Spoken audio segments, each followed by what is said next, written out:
Okay भाऊ, 2 puncture होते, झाले पंक्चर काढून. 1500 रुपये झाले तुमचे. 1500? अरे भाऊ एवढे कुठे असतात का पंक्चरला? अरे 70 रुपयाला एक पंक्चर आहे. 2 पंक्चरचे लय झाले 140 रुपये. 1500 कुठल्या हिशोबाने बोलतोय? भाऊ माझ्याकडे तरी एवढे चार्जेस आहेत. 1500 रुपये दे, नाही तर परत टायरला पंक्चर करतो. तू तुझं दुसरीकडे करून घे. काय अरे भाऊ तुझ्यामध्ये काय माणुसकी वगैरे आहे का नाही? बघत नाही का इमर्जन्सी आहे, दवाखान्यात घेऊन जायचंय आणि तू काय असं पैसे वाढवून मागतोय राव? इमर्जन्सी आहे म्हणूनच पैसे मागतोय. हेच तर कमवायचा टाइम आहे. 1500 रुपये द्यावेच लागतील.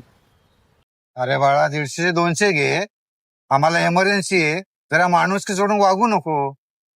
ते माणुसकी बिनुसकी मला कळत नाही. पैसे द्या. ए आण रे ते इकडे, दे इकडे. पंक्चर करून टाकतो परत. तुम्ही तुमचं जावा कुठे जायचंय ते.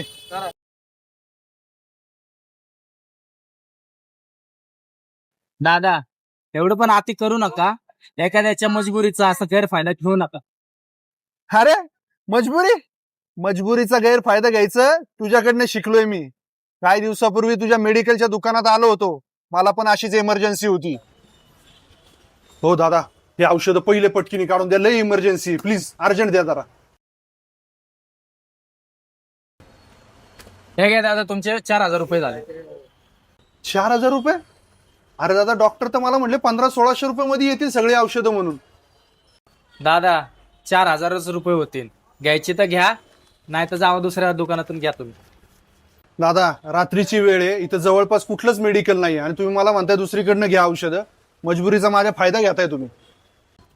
ही तर धंद्याची टॅक्ट आहे. मी आता नाही कमवणार तर कधी कमवणार? मजबुरी आहे तुझी, फायदा मी घेतलाच पाहिजे. सगळेच करतात, मी काय दुसरं करतो? 4000 द्यावे लागतील तरच तुला औषधं भेटतील, नाही तर नाही भेट. ठीक आहे भाऊ, माझी मजबुरी आहे. तू घे आता पैसे. हे घे. यांनी जे माझ्या बरोबर केलं त्याच्यापैकी थोडं जरी मी याच्या बरोबर केलं तर काय चुकीचं केलं मी? दादा तू जे बोलते ते बरोबर आहे. हा त्या दिवशी जे वागलं चुकीचं होतं. तुला त्याचे पैसे द्यावंच लागेल. कुणाचा मजबुरीचा फायदा घेतल्यानंतर काय असतं ते तुला कळेल.